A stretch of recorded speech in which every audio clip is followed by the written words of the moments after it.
Então isso aqui é uma primeira parte mais lúdica aqui da coisa. Mas eu queria falar para vocês sobre o Observatório do Clima, né? Eu trabalho no Observatório do Clima há alguns anos e o Observatório do Clima ele é uma rede de 172 organizações da sociedade civil. E então a gente junta esse tanto de gente para discutir a pauta climática e ambiental nas mais diversas frentes, né? A gente conversa com o governo, conversa com parlamentar ali, um deputado, um senador, um vereador, e a gente tenta melhorar aí as políticas públicas, né? No Brasil e às vezes no estado também, né? O Observatório do Clima, ele não atua no estado, ele atua mais no governo federal, mas tem várias organizações aqui que atuam, então a gente se apoia. E apesar de ter tudo aquilo de gente, essa é a equipe, né, fixa do Observatório do Clima, que faz toda essa rede girar e se conversar.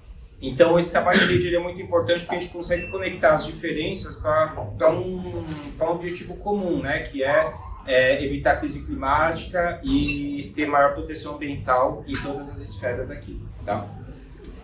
E aí, queria falar um pouquinho, né, sobre como que meio ambiente e clima, como que essa agenda chega na minha vida, porque ela se conecta muito com o local aqui que a gente está hoje, com essa forma de escola, né? A primeira grande influência que eu tive foi do meu pai.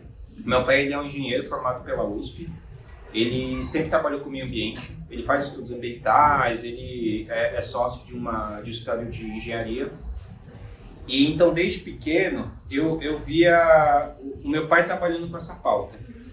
Mas uma coisa muito particular é que nas férias escolares, na época eu não gostava muito, mas nas férias escolares ele me levava para trabalhar com ele. E aí, quando eu ia, por exemplo, eu tinha as férias de julho, em vez de eu ficar em casa, ele me levava para o escritório. Só que ele me levava para o escritório, ele me mandava para fazer estudo de campo. Eu ia com os biólogos, com os geógrafos, para fazer ali, para medir árvore, medir rocha, ver fauna e tal, isso com 7, 8 anos de idade. Então, esse foi uma primeira grande influência que eu tive. E a segunda grande influência foi a escola. E por que eu falo a escola? Eu estudei, não liguei para a qualidade da foto, porque essa foto tem 30 anos, tá? Assim, era uma época que não era nem câmera digital, era câmera de rolo, de filme, né? E essa foto foi da viagem que me fez também vir para a área ambiental e climática. É uma viagem que a gente fez Ilha do Cardoso. Então, a escola onde eu estudei, ela nos levou para Ilha do Cardoso. Isso aqui foi em 97. Eu sei esse daqui que está deitado aqui embaixo. E a gente ficou numa colônia de pescador por 4 dias.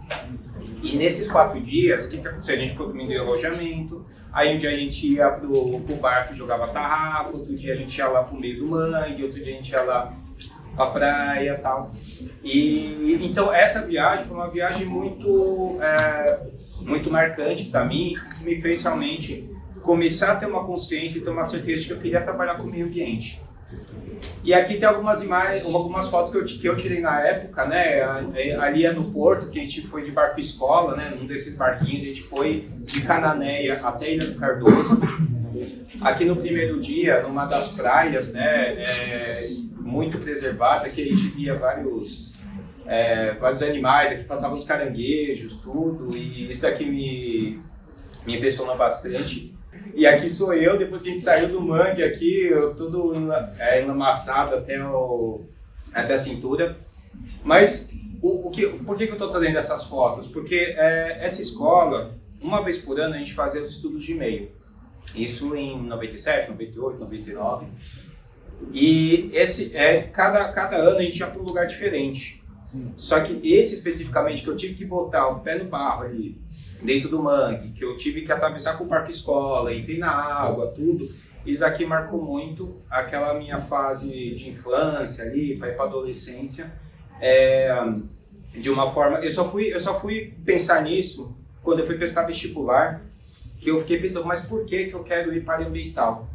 E aí eu fui tentando resgatar memórias, e essa foi uma memória que realmente marcou bastante. A gente foi depois em umas fazendas, tudo, mas isso daqui realmente foi que marcou bastante. Então, o ambiente escolar onde eu cresci, ele foi propício para eu criar uma consciência, para eu criar um sentido de luta mesmo, assim, dentro da área profissional, com o meio ambiente.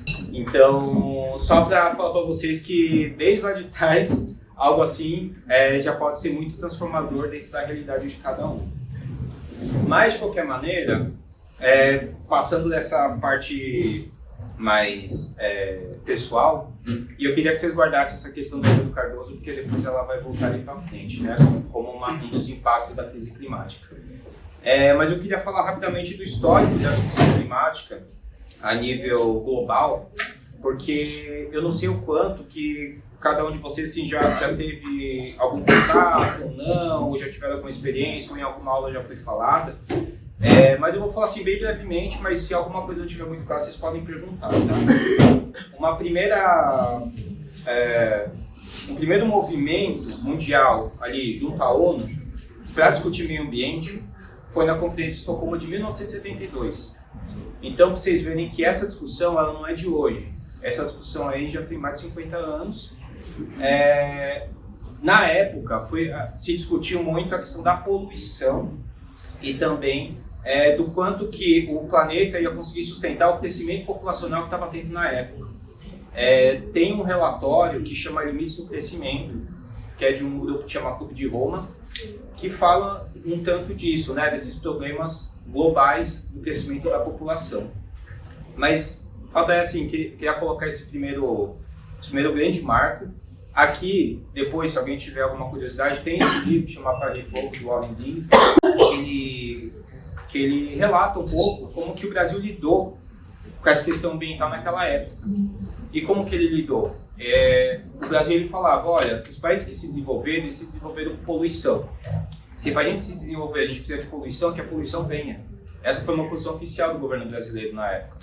Então, para a gente ver que não é de hoje que a questão do desenvolvimentismo e da poluição, eles estão ligados, né? Porque a gente ainda ouve isso hoje. Mas na época de 72, essa foi a posição oficial. E aqui, o Paulo Nogueira Neto, vou falar dele um pouco no próximo slide, mas o Paulo Nogueira Neto, ele relatou no livro de memórias dele que, apesar dessa posição, ela não foi bem recebida. E aí, no final, o Brasil ele acabou entrando nos acordos que vieram ali da Conferência de Estocolmo, tá? Mas teve que ter uma intervenção, tudo, do ministro na época. Mas então, assim, o Brasil foi com uma posição, mas ficou muito feio, aí ele acabou entrando na posição mais de proteção ambiental. Mas o que eu queria falar do Paulo Nogueira Neto? Ele é tido como patrono do meio ambiente no Brasil. Ele faleceu em 2019, com quase 100 anos, e o Paulo Nogueira Neto ele, foi o primeiro, podemos dizer, uma espécie de ministro. Aqui na época não era ministro, era secretário especial, mas a criação do Ministério do Meio Ambiente veio dele. E o Paulo Nogueira Neto, até hoje, ele foi o ministro que ficou mais tempo, ele ficou 12 anos no cargo. Hoje você normalmente vê o ministro ficar 4 anos, 3 anos, ele ficou 12 anos no cargo, e ele participou da elaboração de um relatório. Hoje vocês devem ouvir muito desenvolvimento sustentável. O conceito veio de um relatório chamado Relatório Brundtland, e ele foi o único brasileiro que participou da formulação. De 12 cientistas no mundo inteiro, ele foi o único brasileiro que participou, e um dos 2 latino-americanos que estavam na comissão. Ele foi condecorado de todas as formas possíveis, então ele foi um brasileiro que impulsionou muito a pauta ambiental no Brasil. Muito do que a gente tem hoje a gente deve a ele, que ele conseguiu movimentar essa pauta no meio da ditadura militar, o que era muito difícil, né? E a Secretaria de Meio Ambiente, que virou o Ministério, ele foi criado 1 ano depois de Estocolmo 72, que o Brasil foi com aquele posicionamento de, olha, que vem a poluição, né? Então, é algo que a gente tem que ressaltar muito, a figura do Paulo Nogueira Neto. Em 88 veio a Constituição Federal. Eu falo da Constituição Federal, né? Eu sou formado em Direito, tudo isso é a Constituição Federal, mas é porque essa foi a primeira Constituição que trouxe um capítulo todo sobre meio ambiente. Então hoje o que a gente discute de meio ambiente e clima, a gente só discute também porque eles colocaram na Constituição de 1988. Especialmente um deputado que chama Fábio Feldman, ele é o deputado de São Paulo, né? Um dos fundadores da Fundação SOS Mata Atlântica. E ele foi eleito, votação recorde na época em São Paulo, e ele que lutou muito para ter o capítulo de meio ambiente na Constituição. Então, é outro brasileiro que a gente também tem que ressaltar muito aí, ele ainda dá palestras, tudo, né? Então, só para falar que é a Constituição Cidadã, que ela veio depois do período da ditadura militar, né? E ela traz vários avanços em direitos, inclusive essa questão da proteção ambiental.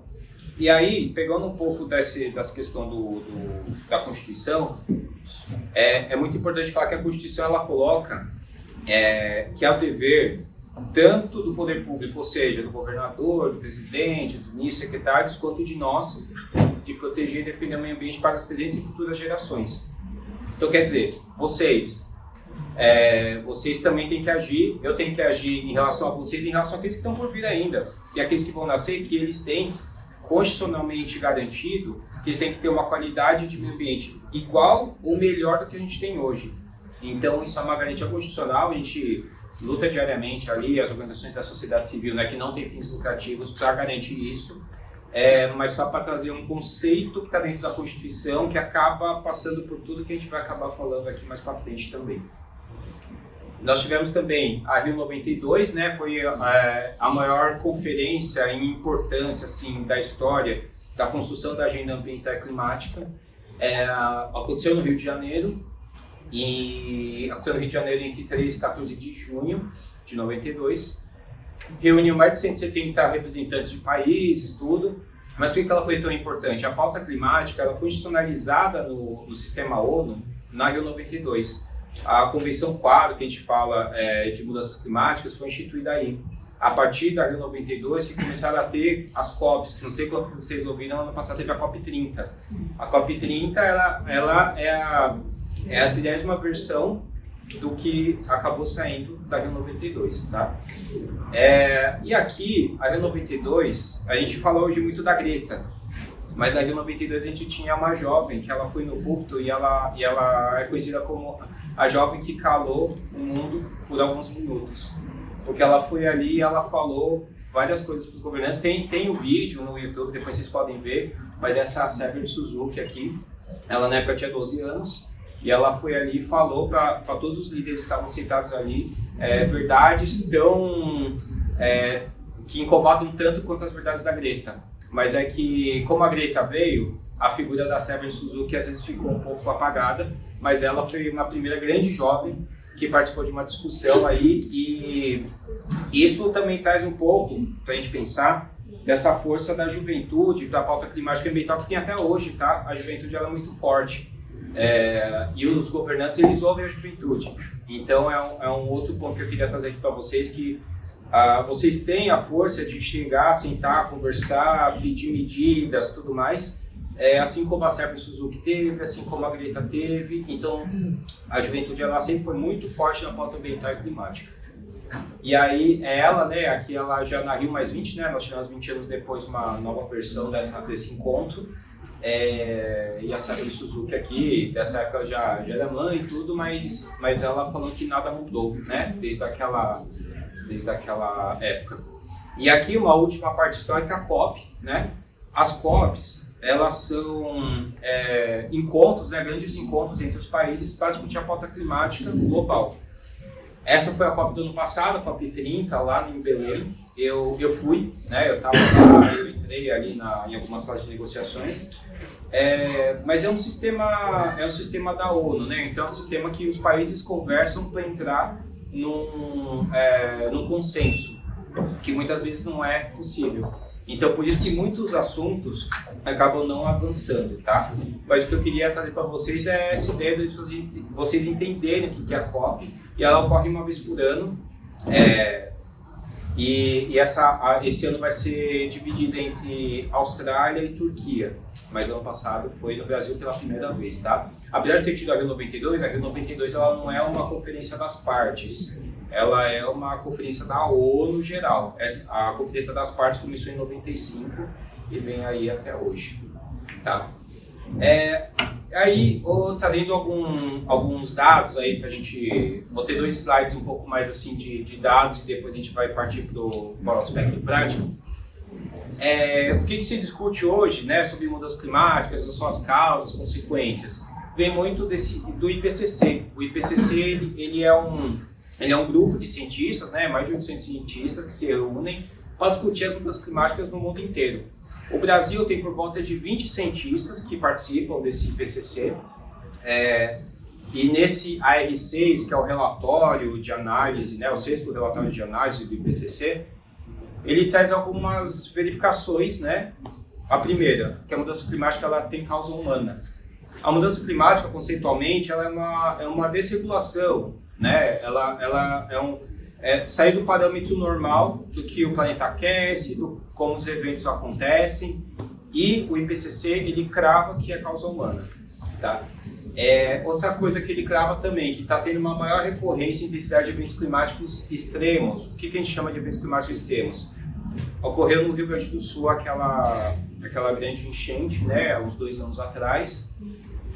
Eu vou trazer aqui mais para frente, mas aqui em São Paulo, no final do ano passado, teve aquele vendaval que a gente ficou dias sem luz. É um evento climático extremo também.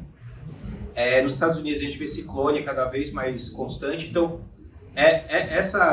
esses fenômenos eles estão ficando cada vez mais constantes e cada vez mais intensos. Então, isso daí, o IPCC já crava também que é uma consequência das mudanças climáticas. E outra, essa questão da irreversibilidade de algumas consequências, como, por exemplo, o derretimento das geleiras, né, que, infelizmente, eu ouço desde a minha época de colégio, mas nada mudou muito, né? As coisas só foram se avolumando aí.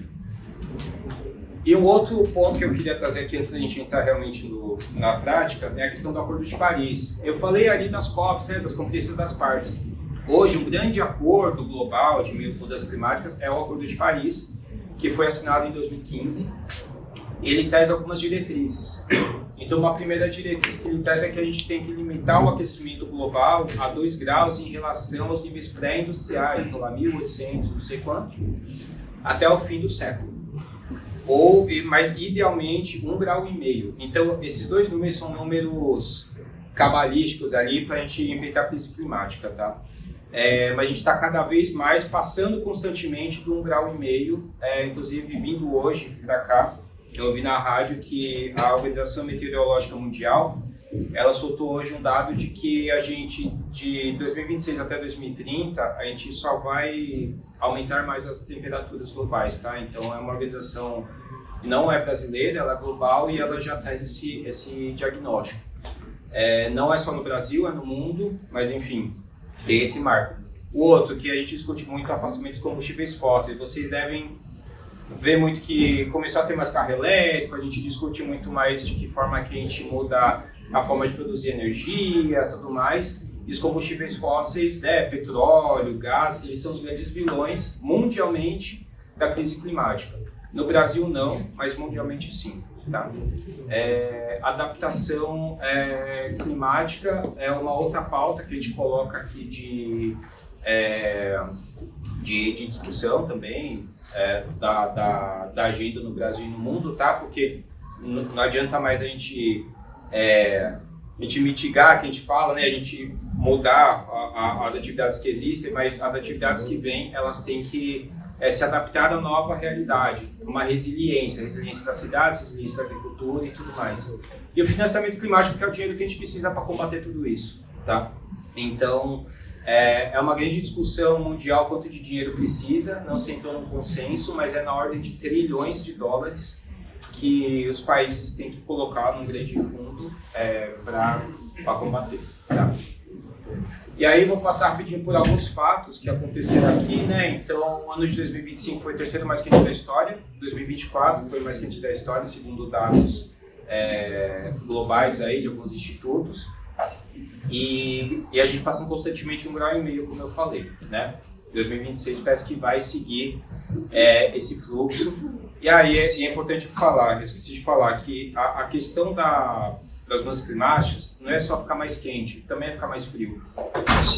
É a questão da desregulação mesmo, de como a gente sente e como ocorre a variação de temperatura no mundo. Então, ficar mais frio também é uma consequência das mudanças climáticas, tá? E, bem, lembra que eu falei, lembra da Ilha do Cardoso? Esse ano foi verificado que, por conta de elevação do nível do mar, começou a ter uma erosão lá na Ilha do Cardoso que vai isolar comunidades ribeirinhas. Isso está começando a ser estudado, foi inclusive alvo do Ministério Público de São Paulo, essa questão da ameaça por conta da elevação do nível do mar e desse racha da Ilha do Cardoso que vai isolar uma série de comunidades, tá? Então, é uma aplicação assim das mudanças climáticas em algo que eu vi há 30 anos atrás e que está mudando drasticamente por conta das mudanças climáticas. Não.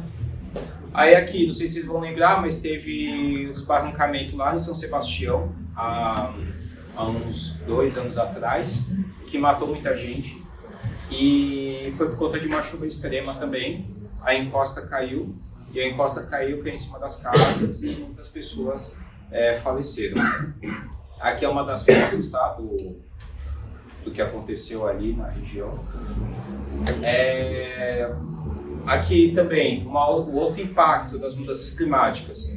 O Brasil é um grande exportador do que a gente chama de commodity, né? Que são aqueles produtos primários, né? A gente exporta grão, exporta petróleo, exporta minério. E eles também sofrem com as mudanças climáticas. Tem a safra de grãos aqui que a gente teve uma redução, né, de 21,4 milhões de toneladas. Então, isso afeta a economia do país. As mudanças climáticas estão afetando a economia do país. E aqui, ele também afeta, né, esse daqui é um estudo, tá, sobre a ameaça de segurança alimentar. Que eles falam que a mudança climática ele também dificulta o acesso a alimentos, né, e alimentos diferentes, porque pelo menos lá atrás a gente tinha a sazonalidade, né? Olha, tinha uma época que você comprava tal produto, tangerina, no outro você comprava outro tipo de fruta, e estava ficando cada vez mais difícil e a alimentação estava ficando cada vez mais monótona, unificada, né? Você não tem mais a variedade que você tinha anteriormente e muitas vezes você não tem o acesso justamente por conta de alguns sistemas climáticos. Eu lembro que ano passado eu fui na feira e não tinha, por exemplo, alface porque tinha chovido muito e o alface todo dia ele tinha sido levado pela chuva ali e eles não tinham como vender. E aí, além da gente não ter acesso aos alimentos, também tem a questão da elevação dos preços. Então, ficando mais escasso, fica mais caro, principalmente os mais pobres não conseguem ter uma alimentação adequada. Então, isso é algo que a gente tem que pensar também dentro de tudo isso e essa dificuldade aí de abastecimento. Tá. O outro ponto, além de falta de alimento, tem a questão da energia. Eu não sei o quanto vocês sabem, mas no Brasil a maior parte da energia é energia hidrelétrica. Então tem barragens tal que geram energia. Só que se nós tivermos sistemas climáticos, pode ter uma seca que abaixa o nível da água e a gente tem menos energia para produzir. Então o sistema climático ele também traz uma dificuldade para a gente suprir a demanda energética do país como um todo, tá? E aí a gente tem que acionar o que a gente chama de termoelétrica, e as termoelétricas elas são ruins para o clima, porque elas emitem muitos gases de efeito estufa. Normalmente tem a carvão, tem a diesel, né? Mas o fato é que se a gente tiver a seca, a hidrelétrica não conseguir gerar energia, a gente vai ter que acionar as termoelétricas e outras formas que não são tecnicamente boas. Um efeito aqui dos sistemas climáticos que acho que é mais fácil da gente que eu falei é a questão do vendaval que teve no final do ano passado, que afetou 4 milhões de pessoas aqui no estado de São Paulo, né, na cidade de São Paulo, por alguns dias, né? 6 dias depois, ainda tinha 26 mil imóveis sem luz. Eu fiquei 3 dias. Eu ficando 3 dias sem luz, eu perdi tudo que estava na geladeira, perdi reuniões, então eu tive alguns impactos menores, mas tiveram pessoas que ficaram quase uma semana sem luz. Então imagina, né? As pessoas que, além de não conseguir comprar tudo no final do mês, porque elas não têm muitas condições, elas ainda perderam praticamente tudo por conta desses 6 dias aí. Muitos comércios perderam também lucro, perderam tudo isso, tá? Isso daqui nos traz uma realidade de que São Paulo não está muito adaptado às mudanças climáticas. A gente começa a ver certas situações que mostram que São Paulo, a maior cidade do país, ela não consegue lidar com algo mais trivial que é um vendaval, né? Até hoje tem alguns locais que sentem alguns impactos disso. E aí, algo que está sendo muito debatido nos últimos anos é a questão do impacto das mudanças climáticas na sala de aula. Porque tem dados falando que o rendimento é menor por conta de ter uma sala de aula muito quente. Os alunos eles aproveitam menos, porque você fica naquele incômodo, a mente ela não consegue raciocinar da mesma forma que se estivesse num ambiente adequado, refrigerado. Tem muitos locais que a sala de aula ela é um container, aquele de lata mesmo, assim. Então imagina você colocar crianças, adolescentes, tudo, para estudar num ambiente desse, né? É um ambiente hostil para você aprender. E aí tem uma evasão de alunos no ensino médio por conta de extremo climático. Então tem muitos alunos que nem vão para aula, nem se matriculam porque estão em cidades que fica inviável você entrar numa sala de aula e querer estudar. Isso já está sendo estudado, já está sendo proposto políticas públicas, mas só para vocês entenderem que isso existe também. E aqui uma reportagem, né, do ano passado da Pública que fala, né, 2,5 milhões de crianças estudam em locais 3 graus mais quentes do que nas cidades. E se vocês lembrarem, o número que a ONU coloca é no máximo 2, mas idealmente 1,5 grau. Então imagina, aqui está praticamente o dobro do ideal. Então isso é um dado que se tem aí.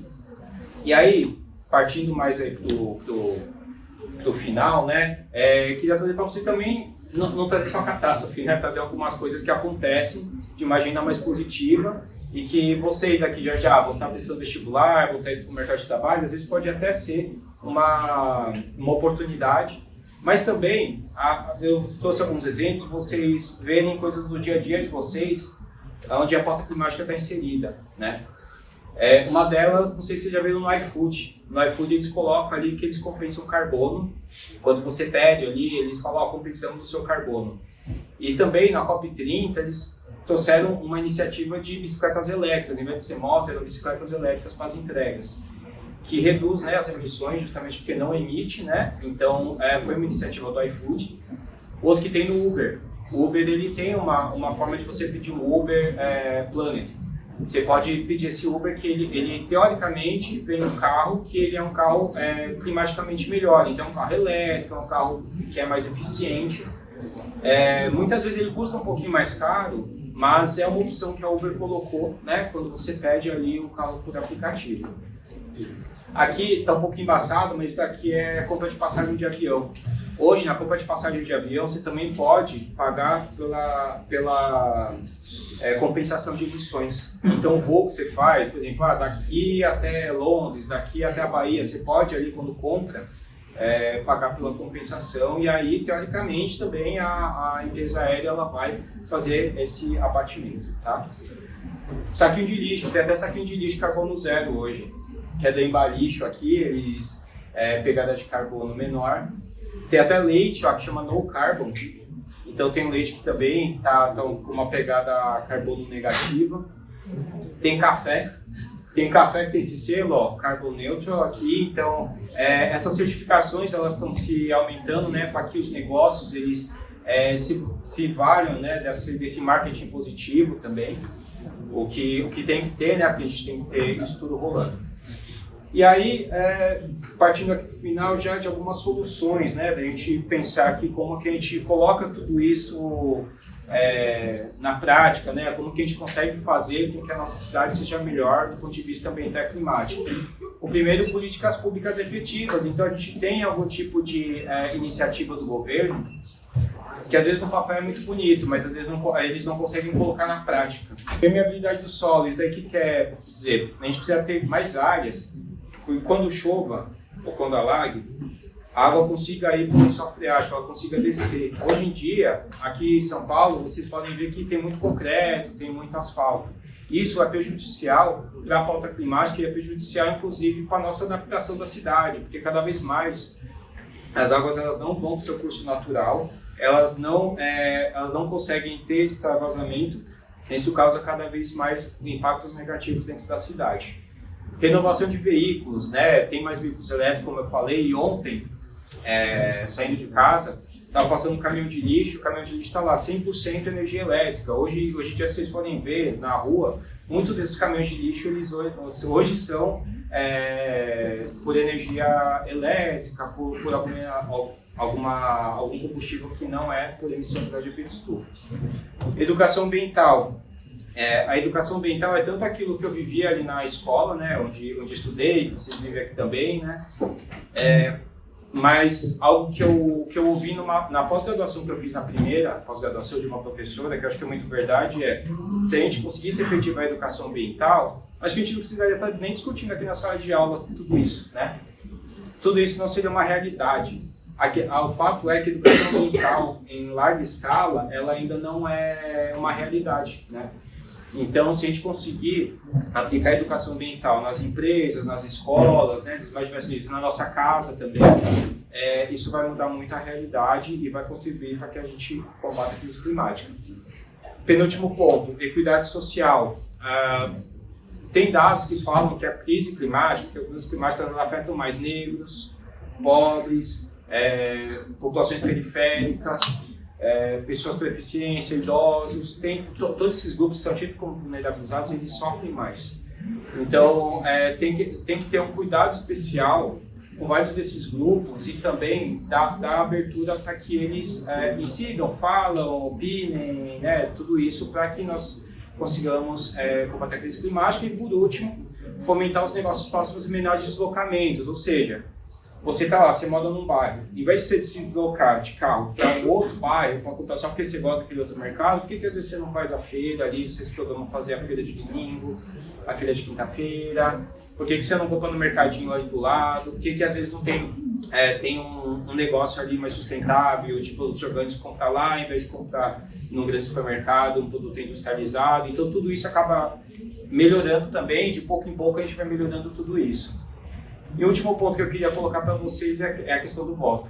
Tudo isso que eu falei para vocês, efetivação de políticas públicas, São Paulo não está preparado para a crise climática, a gente tem extremos, tudo isso não vai ser efetivado ou não vai ser válido se a gente não tiver pessoas no poder que discutam isso e que coloquem isso na pauta com devido esforço. Então, assim, vocês votando, vocês indo para as urnas, escolhendo o melhor, isso ajuda muito, até porque a juventude, como eu falei, na pauta climática ambiental ela tem uma voz muito forte. E nas urnas é a hora realmente de exercer esse direito, porque depois que já está no poder, é muito difícil entrar lá e discutir sempre. Então, quando você tem algum governante, algum político que seja mais próximo do que vocês acreditam, isso facilita muito para que não se tenha que correr muito atrás do prejuízo, né? Então eu termino aqui, na verdade, pedindo, né, e colocando para vocês que exerçam o poder de voto, exerçam essa cidadania, que é o local onde todo mundo tem um poder igual. O voto de todo mundo é igual, o meu é igual ao de vocês, então a gente pode exercer ali de uma forma mais equânime tudo isso, tá bom? Mas obrigado, fico aberto aí a...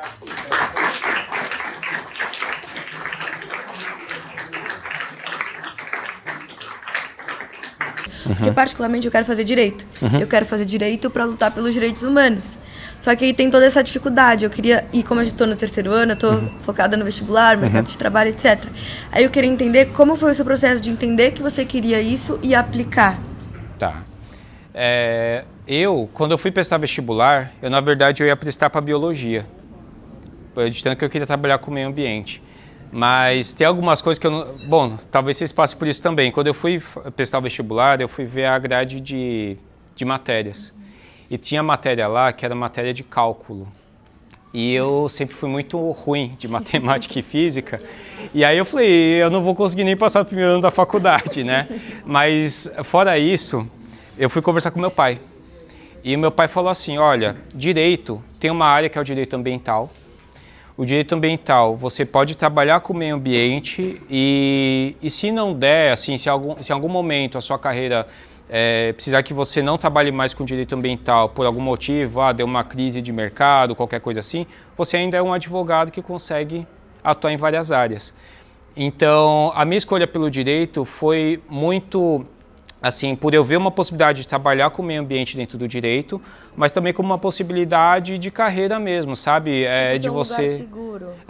Porque se você é um biólogo, você trabalha com aquela, muitas vezes com uma frente, né?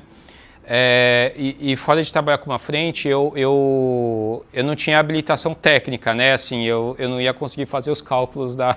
Você deve saber, né? Deve ter estudado muito disso, né? De exatas, tudo. Então, eu não ia conseguir nem fazer isso. Então, eu acho que eu nem seria um bom biólogo por conta dessas questões. Mas o direito, ele veio muito dentro dessa frente de defender na justiça a causa, né?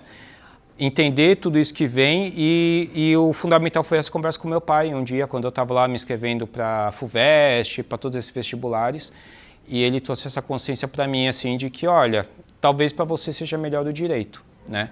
E na época que eu prestei, direito ambiental, ele não tinha praticamente nenhuma relevância, tanto que da minha turma, eram 400 alunos, juntando todas as salas, né? Eu fui o único que foi para a área ambiental dos 400 alunos.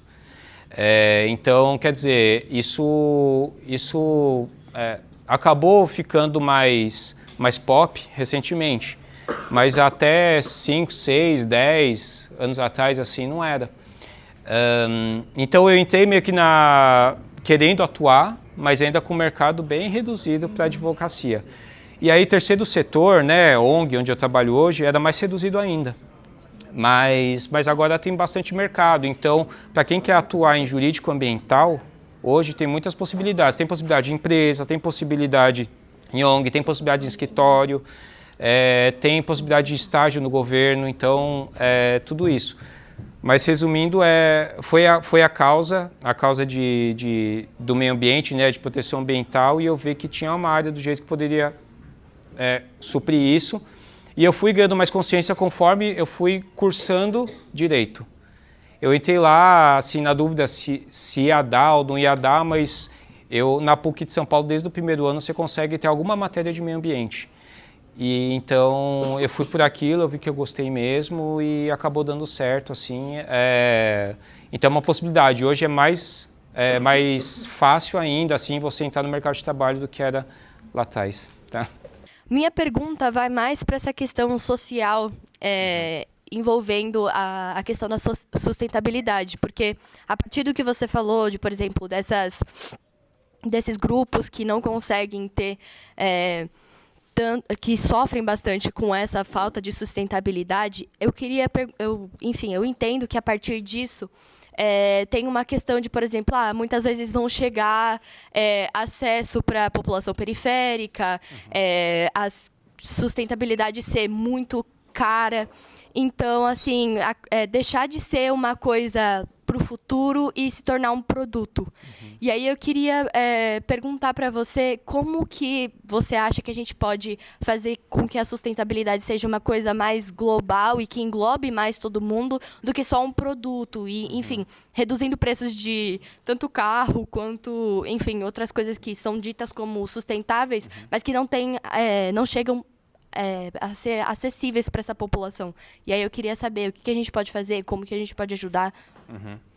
Então, o meu último slide é um pouco da resposta disso, que é a gente escolher bem quem está no poder, porque tem muitas coisas que não dependem tanto, por exemplo, meu pai vai fazer isso, minha mãe vai fazer aquilo, ou a gente, porque tem coisas que dependem do poder público. Então tem coisa, por exemplo, a periferia ter acesso a um transporte de qualidade. Isso não vai depender da gente, vai depender do governador, do presidente, colocar dinheiro ali para que tenha ônibus elétrico, para que tenha mais metrô e mais trem. Então isso depende muito mais, muitas vezes, de uma pauta governamental de incentivo econômico, por exemplo, reduzir imposto para carro elétrico, para atividade de agricultura familiar, que eu nem coloquei aqui, mas que é muito importante, a agricultura familiar ter um acesso a crédito mais fácil. Então isso depende muito da efetivação de política pública. Mas do nosso lado, é muito mais assim a gente conseguir escolher bem quem vai fazer isso do que outras medidas, né? O que a gente consegue mexer muito são as pautas dentro de casa, né? Que se já trouxeram, o pai tem carro elétrico, às vezes dentro de casa já separam lixo, tudo isso, mas tem outras pautas que dependem muito de quem está no poder mesmo. Só que aí, colocando uma alternativa, às vezes tem um pai de alguém aqui que está numa empresa de automóveis. Às vezes lá dentro ele consegue tentar induzir que aquela empresa ela seja uma pioneira de, olha, eu vou produzir mais carros sustentáveis. Olha, independentemente de ter incentivo ou não, eu vou movimentar esse mercado. Que é mais ou menos, se vocês forem ver a BYD, né? Tem vários que tem carro BYD, a BYD pegou muito do mercado de carro elétrico, né? Então, quer dizer, teve que ter uma BYD da vida para conseguir ter outras montadoras indo atrás para fazer carro elétrico. Aí tem da Fiat, né? Tem outras. Senão seria só carro a combustão. Então, às vezes, o setor privado, dessa forma de investir mais em produtos sustentáveis, ele pode induzir. Mas em grande escala, assim, olha, para chegar na periferia, para ficar mais acessível, depende muito do governo mesmo. Dos governos, né? Governo estadual, governo federal. E a gente, assim, no nosso dia a dia, pensando numa perspectiva do que a gente pode fazer, das coisas que a gente utiliza que não são tão sustentáveis, tem alguma coisa que seja mínima que a gente consegue fazer para isso ser melhorado?